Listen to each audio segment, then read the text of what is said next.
पांडवों का वनवास कैसे खत्म हुआ और कैसे उनके और दुर्योधन के बीच युद्ध का फैसला हुआ, इन विषयों पर हम बाद में चर्चा करेंगे। लेकिन इस समय हम दुर्योधन के वरदान की बात कर रहे थे। वर्षों बाद वो वरदान उस समय काम आया जब कौरवों और पांडवों के बीच महायुद्ध चल रहा था। अर्जुन इस वरदान को भूल गया था। एक दिन शकुनी ने अपने भांजे दुर्योधन और अंगराज कर्ण के साथ महायुद्ध की तैयारी कर रहे थे। तब शकुनी ने कहा, भांजे, इस युद्ध की रणनीति क्या है? क्या तुमने सोचा है कि पांडवों को कैसे मारें? दुर्योधन ने अपने अहंकार में कहा, मामा, इसमें सोचने की क्या जरूरत है? आपके भांजे की बाजुओं पर विश्वास रखिए। आप रणभूमि में देखना किस तरह पांडव मेरे हाथों से मारे जाते हैं। शकुनी ने कहा, नहीं भांजे, तुम राजनीति नहीं जानते। राजनीति का उसूल है कि शस्त्रों से पहले षड्यंत्र से आक्रमण करना चाहिए। शकुनी की ये बात दुर्योधन को समझ नहीं आई।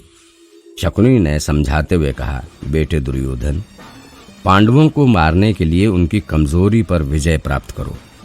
युद्ध में उनकी सबसे बड़ी कमजोरी होगी गंगा पुत्र भीष्म। अर्जुन का गांडीव, भीम की गदा और युधिष्ठिर की तलवार चाहे कितने ही महारथी को मार सके, लेकिन वे सब के सब तुम्हारे भीष्म पितामह के सामने कमजोर हो जाएंगे। जिसका मतलब साफ है कि अगर हम अपनी सेना में भीष्म पितामह को सेनापति बना दें तो आधा युद्ध तो हम पहले से ही जीत गए।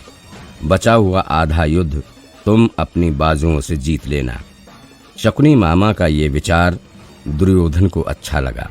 वो उसी समय भीष्म पितामह के पास गया। उसके साथ शकुनी और कर्ण भी गए। दुर्योधन ने भीष्म पितामह को प्रणाम करके कहा, पितामह, मैं आपको मेरी सेना का सेनापति बनाना चाहता हूँ। आप हम सबसे वरिष्ठ योद्धा हैं, इसलिए आपके नेतृत्व में हम ये युद्ध जीत सकते हैं। भीष्म पितामह ने कहा, बेटा दुर्योधन, तुम्हारा ये प्रस्ताव मुझे स्वीकार है। मैं तुम्हारी सेना का सेनापति बनने के लिए तैयार हूँ, मगर मेरी 2 शर्त है। ये बात तुम भी जानते हो कि मुझे पांडव भी प्यारे हैं और कौरव भी प्यारे हैं, इसलिए किसी एक का पक्ष लेना मेरे लिए बहुत मुश्किल है। इस युद्ध में तुम जीतो या पांडव जीतें, हार तो मेरी ही होगी। लेकिन इसका मतलब ये नहीं कि मैं शस्त्र नहीं उठाऊंगा। मैं सेनापति के तौर पर शस्त्र भी उठाऊंगा और रोज पांडवों के 10,000 सैनिक भी मारूंगा, लेकिन पांडवों पर प्रहार नहीं करूंगा। ये मेरी पहली शर्त है। फिर भीष्म पितामह ने कर्ण की तरफ देखकर कहा, बेटे दुर्योधन, मेरी दूसरी शर्त ये है कि जब तक मैं रणभूमि पर हूं तब तक तुम्हारा ये मित्र मुझे वहां दिखना नहीं चाहिए। वैसे भी पहले से ही तुम्हारे इस मित्र ने मुझे बहुत दुख दिया है। दुर्योधन ने गुस्से में कहा, ये क्या कह रहे हैं पितामह? कर्ण ने दुर्योधन को शांत करते हुए कहा, गुस्सा मत करो मित्र। पितामह ने ठीक ही तो कहा है।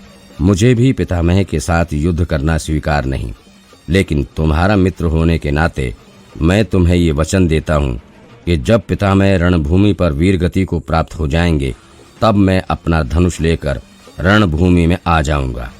दुर्योधन ने भीष्म पितामह और कर्ण की शर्त स्वीकार कर ली और फिर शुरू हुआ महाभारत का महायुद्ध।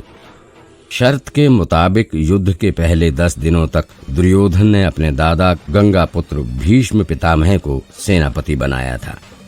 दुर्योधन की सेना में राजा कृतवर्मा, गंधार नरेश शकुनी, कुलगुरु कृपाचार्य, गुरु द्रोणाचार्य और उसका बेटा अश्वत्थामा जैसे महारथी भी मौजूद थे।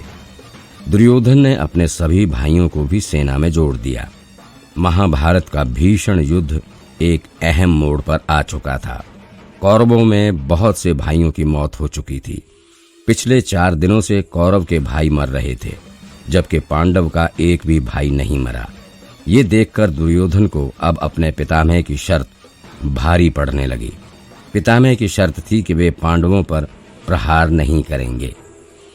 युद्ध का एक नियम था कि सूर्यास्त के बाद कोई किसी पर प्रहार नहीं करेगा।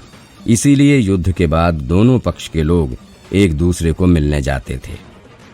एक लोक कथा के मुताबिक युधिष्ठिर ने दुर्योधन को एक सलाह दी थी, जिसके कारण भीष्म पितामह ने पांडवों के खिलाफ युद्ध किया। उस लोक कथा के मुताबिक एक बार दुर्योधन युधिष्ठिर से मिलने गया। उसने युधिष्ठिर की छावनी में देखा कि सभी पांडव बैठे हुए हैं।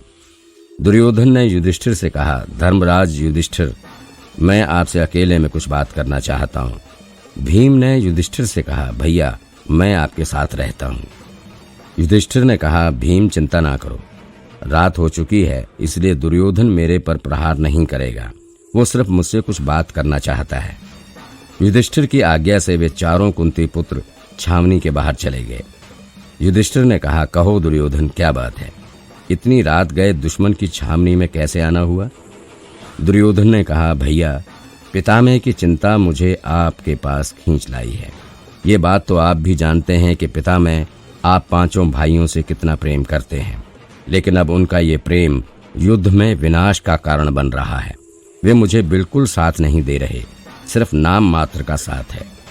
युधिष्ठिर ने कहा, देखो दुर्योधन, तुम जो बात कर रहे हो उसमें फायदा तो हम पांडवों का ही है, मगर मैं धर्म का साथ देता हूँ और धर्म के मुताबिक किसी परेशान व्यक्ति को सच्ची सलाह ही देनी चाहिए। तुम्हारी परेशानी का कारण एक ही है कि भीष्म पितामह धर्म का साथ देते हैं। अगर किसी भी तरह से उन्हें अधर्मी बनाया जाए तो वे तुम्हारा साथ जरूर देंगे। एक बार अगर पितामह किसी अधर्मी का भोजन कर लें तो फिर वे भी अधर्मी हो जाएंगे, तब तुम्हारा काम आसान हो जाएगा। दुर्योधन ने पूछा, भैया इतना बता ही दिया तो ये भी बता दीजिए कि वो अधर्मी कहाँ मिलेगा? युधिष्ठिर ने कहा, बुरा मत मानना दुर्योधन, मगर तुम्हें उस अधर्मी को खोजने की जरूरत नहीं है। जो व्यक्ति अपने भाइयों के खिलाफ षड्यंत्र बना सकता है, जो भरे दरबार में अपनी भाभी का अपमान कर सकता है, उसका चीरहरण करने का आदेश दे सकता है, जो अपने ही भाइयों को मारने के लिए युद्ध की घोषणा कर सकता है, उससे बड़ा अधर्मी और कौन हो सकता है? मेरा मतलब है कि तुम ही पितामह को अपने यहाँ भोजन पर बुलाओ और तुम्हारा काम हो जाएगा। दुर्योधन ने धर्मराज युधिष्ठिर की बात मानकर पितामह को अपने यहाँ भोजन पर बुलाया और दुर्योधन जैसे अधर्मी का असर भीष्म पितामह पर भी होने लगा। उस रात दुर्योधन ने भीष्म पितामह के पास जाकर कहा, पितामह, इस युद्ध में आप मेरी तरफ हैं या पांडवों की तरफ? आप पांडवों पर बाण क्यों नहीं चला सकते? अगर हमें इस युद्ध को जीतना है तो उन पांचों भाइयों को मारना पड़ेगा। भीष्म पितामह ने कहा, बेटा दुर्योधन, ये मत समझो कि मैंने तुम्हारा साथ छोड़ दिया। मेरे अंतिम श्वास तक मैं तुम्हें साथ दूंगा। तब भीष्म पितामह ने दुर्योधन को 5 सुनहरे बाण दिखाए। उन्होंने कहा, देखो दुर्योधन, ये 5 बाण मैंने 5 पांडवों को मारने के लिए रखे हैं। कल युद्ध में इसी बाणों से पांडवों की मृत्यु तय है। दुर्योधन उन बाणों को देखकर अत्यंत खुश हो गया, लेकिन वो भीष्म पितामह के स्वभाव से भी वाकिफ था, इसलिए उसने कहा, पितामह, अगर आप कहें तो क्या इन 5 बाणों को मैं मेरी छावनी में रख दूं? क्योंकि पांडव आपसे मिलने जरूर आएंगे और मैं नहीं चाहता कि वो ये बाण देखें। भीष्म पितामह ने दुर्योधन को वे 5 बाण दे दिए। इस बात की खबर श्री कृष्ण तक पहुंच गई। उन्होंने अर्जुन से कहा, पार्थ, दुर्योधन के पास 5 सुनहरे बाण हैं जो कल भीष्म पितामह तुम सभी भाइयों पर चलाएंगे।